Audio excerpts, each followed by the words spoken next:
Nanay Flora, isang true-blooded Noranian, meet up with Boss Toyo at pinapirmahang larawan sa superstar Nora Honor. Kanyang ibinenta at na-amaze si Boss Toyo sa kanyang narinig mula kay Nanay Flora. Welcome back po muli sa aking channel. Kung first time po inyong manood, don't forget to click like and subscribe.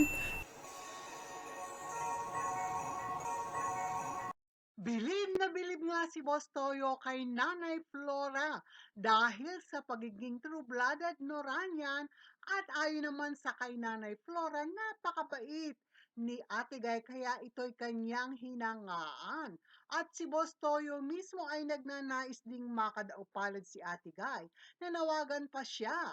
Si Boss Toyo ay nagnanais magkaroon ng sariling museum. Ang may-ari ng Pinoy Pawn Star ay nagnanais magkaroon talaga ng koleksyon ng isang superstar. Magkaroon ka ng gantong solid na follower. Another 50 years. Oo, iba-iba. Magkaroon ka ng gantong klaseng follower.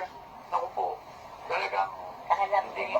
Sana, kay Ma'am Nora, sana may makatulong man lang tayo kung sinong makapanood nito. Kahit iatid natin si Nanay Flora. Ako kasi nag-reach out din ako. Sobra lagi ako nag-reach out. Sa walang tulugan, nandun po kami lagi. Kaya dyan Magoreno.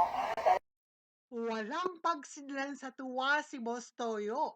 Kumaway-kaway pa at sinabing, Ma'am Superstar, kasama pong pupunta si Nanay Flora. Nais talaga niyang makita ang superstar. Kasi nung panahon dati, hindi ko naiyakan pa lola ko. Nagtartado ako eh. Nakita tayo sa video na po. Ano ba? Sa video. Opo, nakikita mo. Ayan, say mo. Ma'am Superstar! Hindi, Sama si nakita Boss ko. Toyo! Pumunta si Nanay Flora! Gusto yan, dito ako. At napag-usapan din magkano ang pirma ng superstar at national artist Nora Honor. Nanay mo. Yung permanent niya eh. Oo. So, set na yan. Wala kayong nanay. Lahat yan. Wala kayong inipira kahit isa. Wala. Magkano ba ang pirma ni Miss Toro? Siguro, kagaya ng mga ibang nabili natin noon, ang isa, kung ito, siguro isa lang. Sa tingin ko, pwede 1.5 to 2.8. Sa pirma ni Toro. Oo. Ganun kataas ang pirma ni Mama Pictures. Pero Rare. Oo, rare din. yun. At dahil may collection na siya na Nora Honor dahil may nagbenta noon kay Boss Toyo, ay nasabi niya, Mga nanawagan dito, please, papirma mo yung dahil. Oo. Oo.